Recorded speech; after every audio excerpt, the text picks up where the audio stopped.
You've done everything for everybody else. Now it's time to do something for yourself.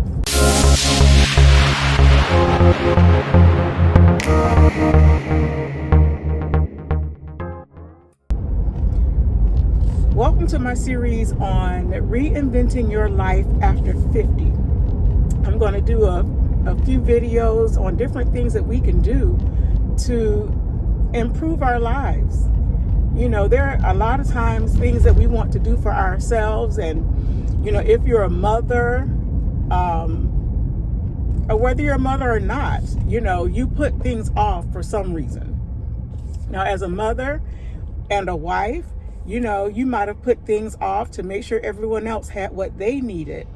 But now is your time. You are 50 or past 50, and it's just time to do some things for yourself to make yourself feel good.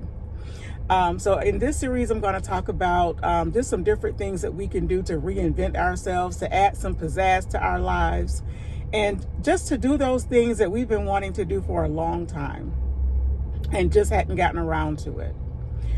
So I'm going to start with healthcare. As we age, we have got to be sure we're taking good care of our health so that we can live here on this earth, barring any accidents or incidents, for 100 years. You know, the Bible speaks of 120 years, but I'm sure most of us want to at least get to 100 years, right?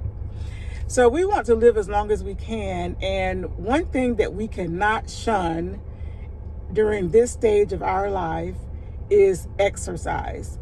So right now I'm on my way to the gym. I do go to the gym at least 3 days a week. And I've been doing that for about the last 2 years. Now I know it's hard to pick up a habit of going to the gym, especially if you're busy, you know, you're working a 9 to 5, you're taking care of your family.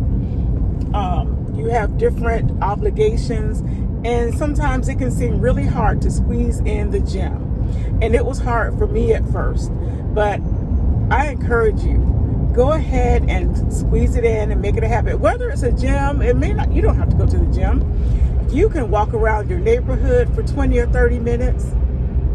You could go to the park and just enjoy the scenery and walk around the park. You can go to the beach. I love the beach, and walk on the beach. But whatever you do, you need some movement in your life, especially as we get older. Our bones, you know, can become more brittle. We don't want to lose muscle mass and muscle tone. We need the exercise for the regulation of our heart, to move our fluids throughout our bodies. So we really need that exercise. It's good for your heart health.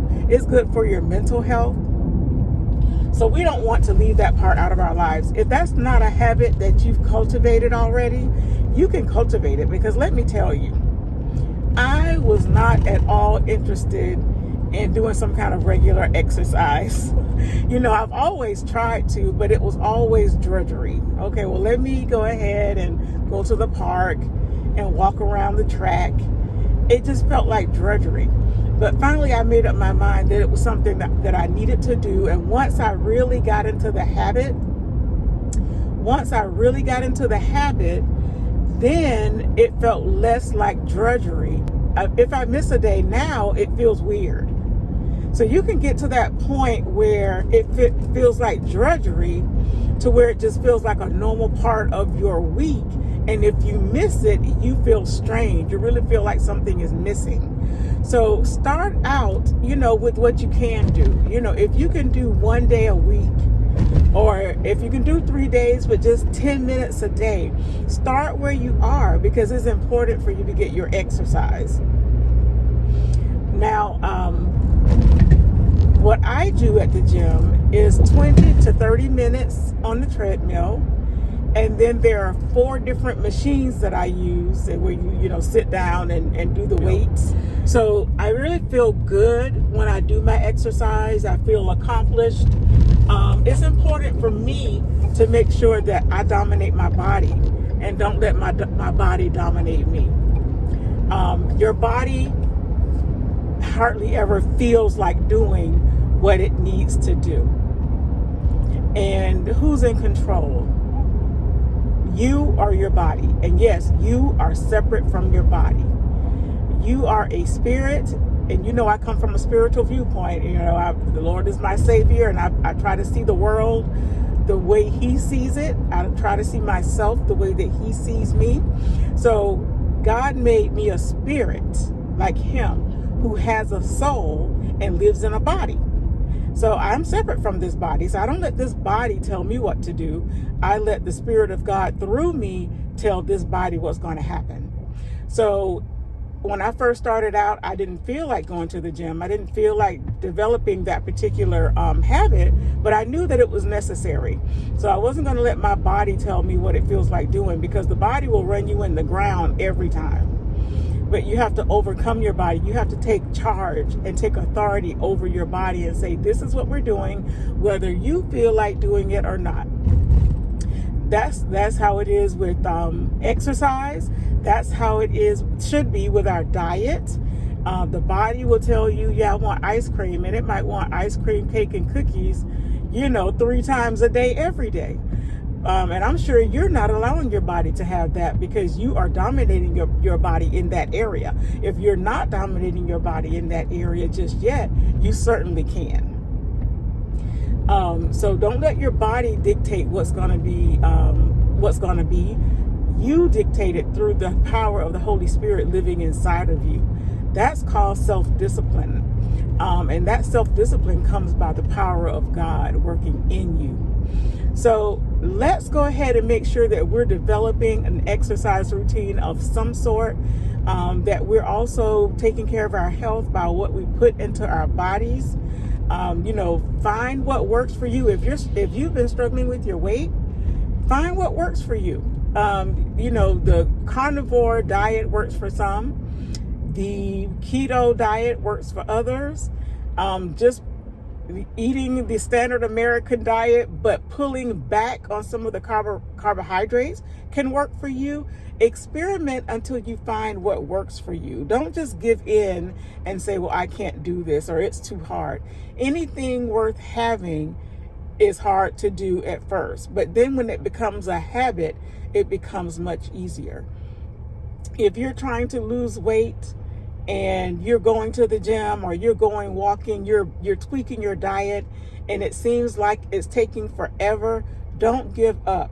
It's so easy to give up on your diet and your exercise routine when the scale is not giving you instant gratification. You don't want to fall off because the scale isn't saying something that you want to see or that you want to hear. You want to keep doing the right thing, because when you keep doing the right thing over time, you are going to get results. And as you're doing the right thing over time, you can tweak what you're doing. Okay, well, let me try this, let me try that, but do anything but give up. There was a time when I first started going to the gym, and I do intermittent fasting, and I've been doing that for nearly 2 years. And in the beginning, I wasn't seeing any progress. I'm like, I've been sticking to this. I know I've been, faithful, but I didn't see the kind of progress I wanted to see. And it would have been easy to say, well, I'm not going to the gym as many times a week, or I'm going to eat what I want to eat because this is not working anyway. No, I knew that the discipline of eating better was necessary, whether I was seeing results at the time or not. Giving up guarantees you're going to stay in the same place. Giving up guarantees that you will never lose any weight. Throwing in the towel on exercising and just eating a diet of junk because you didn't see any results on the time frame that you wanted to see results, that giving up is going to guarantee that you stay put right where you are. But continuing on, even though you don't see the results right away, guarantees that change is going to come at some point. So you need to develop the healthy habit no matter what you're seeing. developing these healthy habits is going to help you feel good about yourself.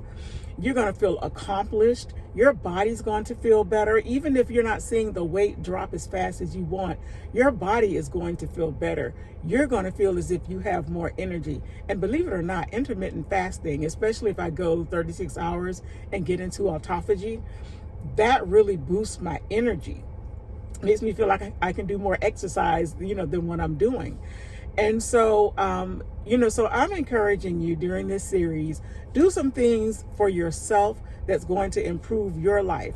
And some of the things I'm going to talk about would be fun things. Right now you might not think exercise and diet sounds fun, but believe me, when you cultivate the habit, you're going to miss it if you don't do it. So welcome to this new series. It may be like a 4 or 5 part series. I haven't decided that yet, but I'm excited to share some things that I've been doing to change my life and to reinvent my life after 50. And hopefully you will join me and do the same. Putting yourself first sometimes does not mean that you're selfish. If you don't take care of yourself, then you won't be able to take care of others adequately. I've arrived at the gym, so I'm going to go in here, get my hour done, and then get back home and get some work done.